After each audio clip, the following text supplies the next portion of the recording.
What is forensic chemistry? Forensic chemistry is a branch of chemistry that involves the application of chemical principles and techniques to the investigation of crimes. It focuses on the analysis of physical evidence collected from crime scenes to help identify substances, determine their composition, and trace their origin. Forensic chemists work with a variety of materials including drugs, explosives, blood, hair, fibers, and residues from fires or chemical spills. Forensic chemistry involves toxicology, drug chemistry, trace evidence analysis, arson and explosives, DNA analysis, serology, forensic anthropology, hair and fibers, glass fracture analysis, gunpowder residue. So in this video, we focuses the importance of forensic chemistry in analyzing toxic substances. So the question is, what is the role of forensic chemistry in analyzing toxic substances? Forensic chemistry plays an essential role in the analysis of toxic substances by employing scientific techniques to detect, identify, and quantify harmful chemicals in various samples. This field utilizes advanced methods such as mass spectrometry, chromatography, and spectroscopy to accurately pinpoint and measure toxins in biological samples like blood, urine, tissues, and hair. The precise identification of these substances is crucial for understanding their potential impact on health and determining if their levels are harmful or lethal. Forensic chemists not only conduct this analysis but also interpret the results to assess the toxicological implications, such as whether a particular substance contributed to an individual's illness or death. Moreover, the findings from forensic chemical analysis often serve as critical evidence in legal proceedings, where forensic chemists may provide expert testimony to support criminal investigations and judicial decisions. They also engage in the development and validation of new analytical methods to keep pace with emerging toxic substances, ensuring that their techniques remain reliable and accurate. Through research and education, forensic chemists further the understanding of toxicological effects and train law enforcement and legal professionals on the scientific aspects of toxic substances analysis. In essence, forensic chemistry provides the foundational scientific support needed for the accurate and reliable analysis of toxic substances, playing a pivotal role in both public health and the justice system. What is the quality assurance of forensic chemistry? The quality assurance in forensic chemistry is vital for ensuring the accuracy, reliability, and integrity of analysis involving toxic substances. Quality assurance encompasses a range of systematic processes and standards designed to maintain high quality across all aspects of forensic analysis. This includes the development and adherence to detailed standard operating procedures, or SOPs, to ensure consistency and reliability in testing methods. Analytical methods undergo thorough validation to confirm their accuracy, precision, sensitivity, and specificity. Regular participation in external proficiency testing programs allows laboratories to evaluate their performance by analyzing unknown samples. Calibration and maintenance of analytical instruments are conducted regularly to ensure accurate measurements and prevent malfunctions. Quality control samples such as blanks, standards, and controls are included in each batch of analysis to monitor performance and detect issues like contamination or instruments drift.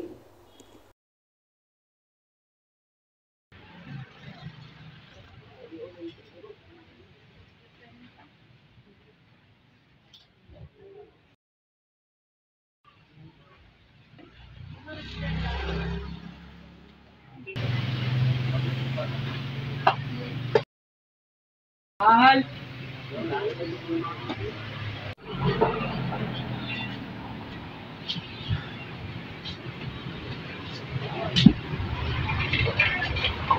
Ha? Mahal. Nakapagod ng pasada, mahal. Masuma lang yung pasada ngayon. Ah, talaga ba? Ilan kayo lang kita mo? Wala yung kita ko buong araw, mahal. Mahal. O, ba't ito lang? Anong mabibili natin sa 100? O baka naman talaga may iba ka na sinusuportahan.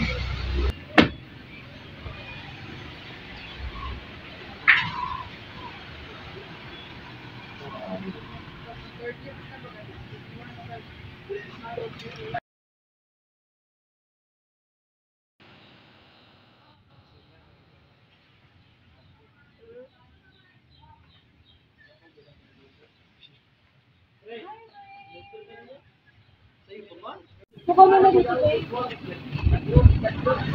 Ano na nangyayari sa'yo, babe? Bakit ka nagtama ganyan? Galing ako sa bahay, nag-away kami ni Ara. Nagpagod tayo ko, ha? Ano naman kayo nag-aaway?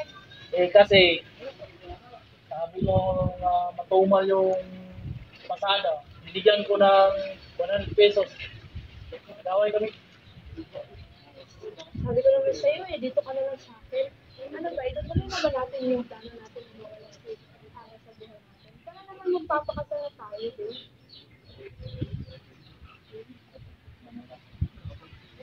Alam mo, babe, na ako klase nito. Pwede natin sa kami para ano naman tayo?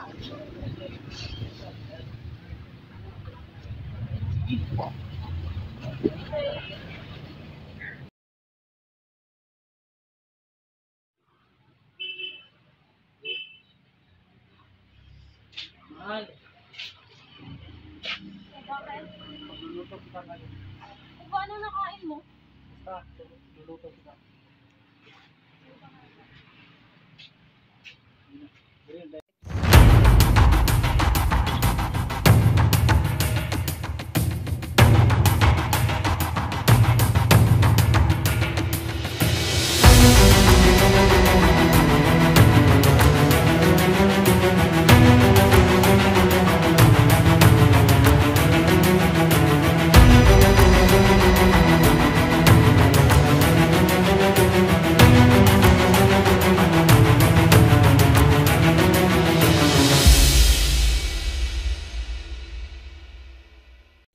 Mahal, halika na. Kain na. Oh, masarap ba yan? Tikman mo. Yun na.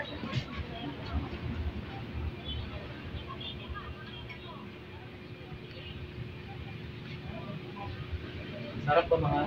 Napakasarap. Thank you.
After the thorough comprehensive forensic investigation into the deceased individual, it revealed conclusive evidence of arsenic poisoning. Through meticulous analysis, the toxicology report identified significantly elevated arsenic levels in various tissues and bodily fluids, far exceeding the normal ranges that confirmed that arsenic poisoning was the definitive cause of death of Mrs. Arabella T. Campana.